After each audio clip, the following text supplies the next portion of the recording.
Chapitre 8. Le contraste et l'énergie. Le contraste et l'énergie sont des concepts à comprendre en création musicale car ils sont en partie liés à la tension et la résolution.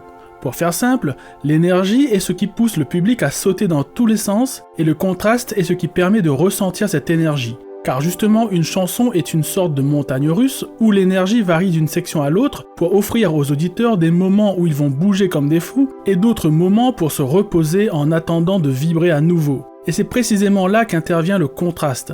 Comme vous vous en doutez, dans une chanson, la section qui génère le plus d'énergie est le refrain. Mais nous avons des sections plus calmes comme les couplets. Mais pourquoi faire les couplets plus calmes ? Parce que tout comme la lumière ne peut pas exister sans l'obscurité, l'énergie ne peut pas exister sans le calme. Il faut du contraste. Si vous faites une chanson où toutes les sections sont au même niveau d'énergie tout le temps, vous ne pourrez pas créer l'engouement du public pour les sections plus énergiques. Puisque si tout est pareil, il n'y a pas de contraste entre les sections, et donc par définition, il n'y a pas de section plus énergique que les autres. Dans une chanson, l'énergie est ressentie de différentes façons.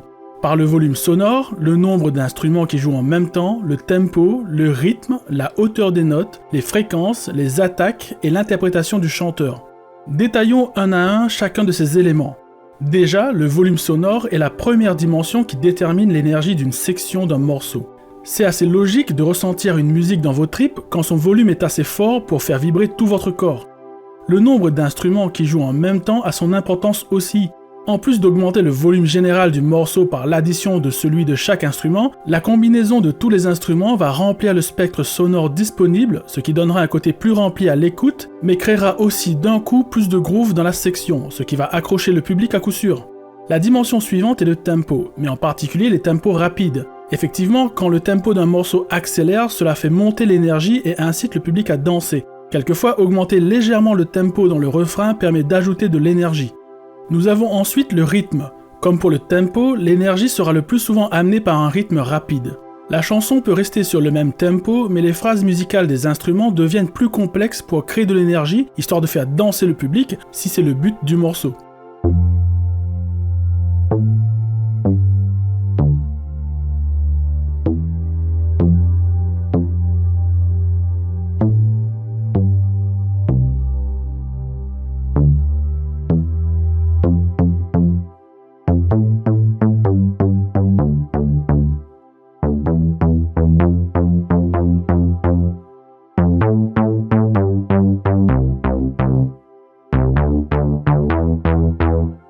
Ensuite, la hauteur des notes est une dimension primordiale de l'énergie, et en particulier les notes aiguës.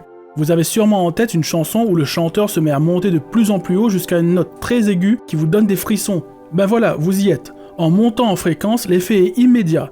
La montée agit en créant de la tension, et la dernière note poussée est le climax qui maintient encore cette tension pendant toute sa durée. Ce n'est pas pour rien que pour faire monter l'énergie en musique électronique, on utilise souvent une succession de notes qui vont des graves vers les aigus.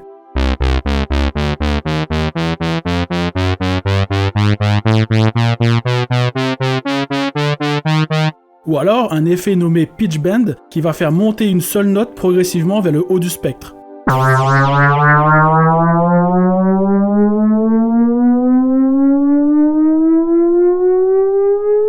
Nous avons ensuite les fréquences. Je ne parle pas de hauteur de note, mais plutôt de la présence ou l'absence de certaines fréquences, et en particulier les fréquences basses. Beaucoup de morceaux jouent avec des sections où il n'y a pas de basse ou très peu, pour que quand le refrain arrive et la basse avec lui, cela tape directement dans la poitrine et fait monter l'énergie d'un coup. D'ailleurs, beaucoup de titres électro comme l'EDM jouent à couper progressivement les basses fréquences à l'approche du refrain pour que quand celles-ci reviennent, elles ramènent directement de l'énergie. Ce contraste est saisissant et fait souvent bondir le public.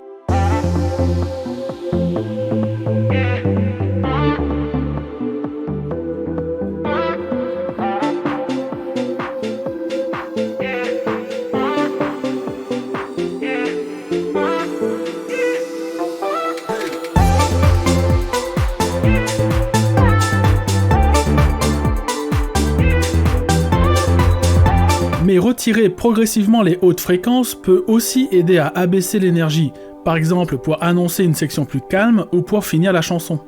Les attaques ont leur importance dans l'énergie car ce sont elles qui tapent dans le corps. Plus un son a d'attaques et plus il est percutant, moins il en a et plus il est diffus. En effet, une section avec des instruments qui ont peu d'attaques sera tout de suite moins énergique qu'une section avec plus d'attaques. D'ailleurs, la batterie étant un instrument percussif, donc avec de l'attaque, il suffit de la retirer d'une section pour tout de suite faire retomber l'énergie.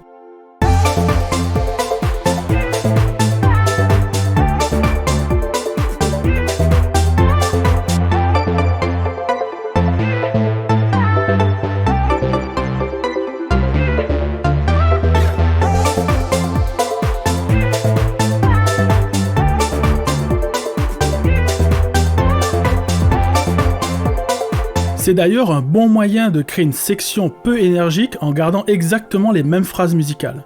Je vous en dirai plus sur les attaques dans la prochaine vidéo consacrée à l'attaque et le release, et dans le chapitre consacré aux enveloppes sonores.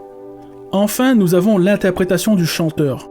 Un interprète qui met de l'énergie dans sa voix l'enverra directement au public. En effet, si vous avez quelqu'un sur scène ou en studio qui chante mollement une chanson qui se veut entraînante, même avec un super arrangement, sa mollesse se transmettra au public et celui-ci n'aura certainement pas envie de bouger. Ce qui peut être un effet intéressant si cela est fait dans un but précis. Mais un chanteur qui ne vit pas ses chansons et les interprète sans aucune âme donnera juste envie à son public d'aller voir ailleurs. C'est pour cela d'ailleurs qu'un chanteur qui se donne à fond est souvent qualifié de généreux. Il vit son interprétation et se donne corps et âme sans certitude que le public le suivra. Il faut en effet être généreux pour donner autant sans être sûr de la réponse des auditeurs.